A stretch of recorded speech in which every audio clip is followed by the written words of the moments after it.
Hi guys. Okay, you have no clue what it has even taken to get this stupid mount and light and tripod contraption set up today.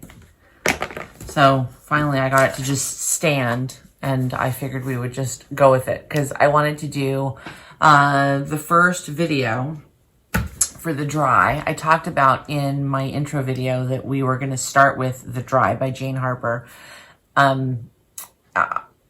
I thought it ended up being a really, really, really good book. But like a lot of books nowadays, especially these books, I've noticed this kind of trend where they take these amazing twists and turns, and characters that you weren't supposed to be paying attention to are suddenly the ones that you were really supposed to be paying attention to. They start out laying a really, really, really solid and intriguing groundwork. And so I actually ended up buying 2 more of Jane Harper's books. I bought The Survivors that just came out, but I haven't started reading that one yet. The Dry. I talked about in my intro video that this isn't really a book club, but it is kind of a book club. I mean, if we're going to talk about, a particular book and kind of read it along and figure out where it takes us, then it really is kind of like a book club. Maybe just a book club of 1 for today. We'll see. So, The Dry, the first section of the book, what I find really interesting that Jane Harper does, and a lot of authors actually do this, is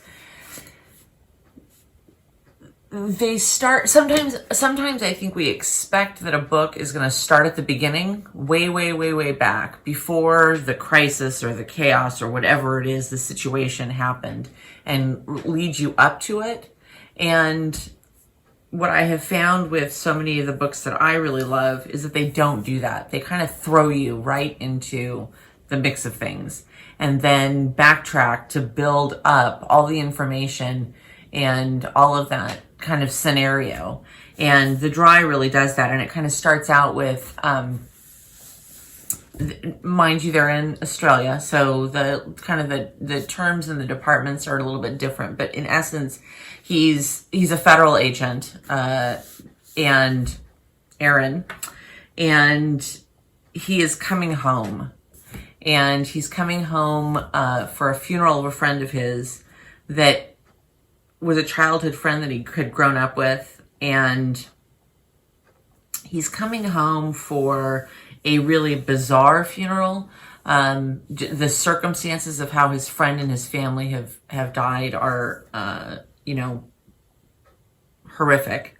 And the assumptions that are kind of laid out to start with of how this family has been killed is bothersome. It's the scenario that's being set up, because the way that the scene looked like was that his friend Luke had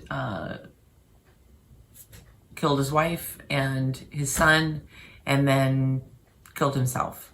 And so that's the premise that you kind of go into this book with. You go into the book with the premise that you already know how it happened, but we're just trying to figure out the why.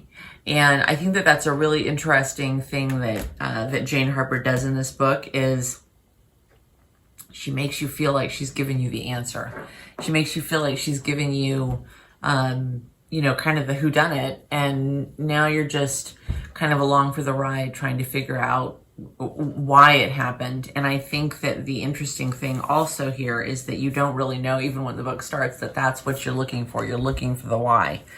And so in that first section, Aaron comes back to this very, very small town that's being devastated. It's a farming community, and they're being devastated by drought. And it is not only stressing everybody financially and, economically, and it just kind of sucking the life out of this town, but it's also raising tempers. people are very tense and anxious and angry. And so that it doesn't take a lot for people to get set off. And it's kind of interesting because I know that I've had a lot of those situations in my life where, and everybody does, right? Even on a daily basis where you have a day where nothing is going right and somebody comes in and says, hey, do you want a cup of coffee? And, you know, you absolutely just go nuclear. And so that's kind of where everybody is at. The temperature is really high, emotionally and physically. And so he comes home and you're thrust right into him returning to this small town where he has a lot of history and a lot of baggage. And he comes home to deal with his funeral. And what I love about it is I kind of took a liking to Aaron right away because he comes home with this time frame, like 18 hours. I'm going to go to the funeral. I'm going to go to the house afterwards, right? And I'm going to go to the cemetery and done, right? 18 hours. I'm in, I'm out, done. He's not staying he's not going to get sucked back into this town because he knows there's a lot of bad will there towards him, right? Because he left the town with a lot of baggage. So that's where we start with the dry. And it's funny that I told my husband I wasn't really sure I was going to love the book. I kind of approach some authors and authors that I don't necessarily know or I haven't read before, where I don't know what their tempo is going to be like. I don't know what the book is going to feel like, with a little bit of skepticism, right? Like I go into it with, well, I don't know if I'm going to like it. I don't know if I'm going to like the way they write. I don't know if I'm going to like the story. And I don't want to, I don't want to waste my time reading half of a book before I figure out that I want to put it down. Although I will say this about myself. I have one of those personalities that I just, I have to finish the book. Terrible as a book might be. I can't remember the last book that was really bad that I just stopped midway through and said, I just can't take it anymore. I have this compulsion to finish them. I'm not saying that the dry started out bad. I'm simply saying it was a little bit, I was trying to figure out when we were going to get our feet underneath us. Like I mentioned earlier, she'd already told us what happened, right? He killed his wife and kid. He killed himself. Obviously, there was something going on. And Jane Harper gives you the impression that what we're there to find out is just why did he do it? And what we discover is that not only are we trying to figure out the why, but we're also trying to figure out the who, because the who that you think it is maybe not the who that it was. So I want to know what your impressions were of the first few chapters of the why, of the dry, and how you felt like it started.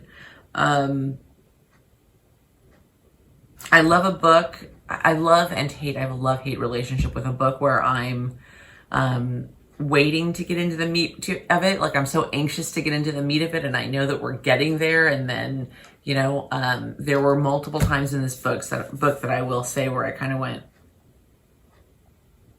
oh, I wasn't anticipating that. So, good opening. And after the first, I don't know, maybe 100 pages, you really do get sucked in. So I was really excited about that. I was glad that it started to kind of gain more and more momentum. Even though it felt like it was a little bit slow at first. Once it started, like riding a bicycle, once it started to gain some traction, it really was a page turner. So I want to hear what your takeaways were from the first 100 pages or so. There are some discussion pages and some discussion questions in the back of mine. The version that I got, Flatiron, well, I guess that's just the publisher. So maybe on our next video, we'll kind of delve into some of those questions, right? But I do want to hear what your feedback was on the very beginning and what you'd like to talk about, what you feel like. I've never been in a book club before, so we're kind of carving this one out ourselves, I guess. right? So let me know. Jane Harper's The Drive, first 100 pages. What did you think? Those are some of my takeaways. And as you can see, I'm sitting in my incredibly messy and disastrous office. And I'm supposed to be working. But I'm not. But I'm going to now. Bye, guys. Have a great week. See ya.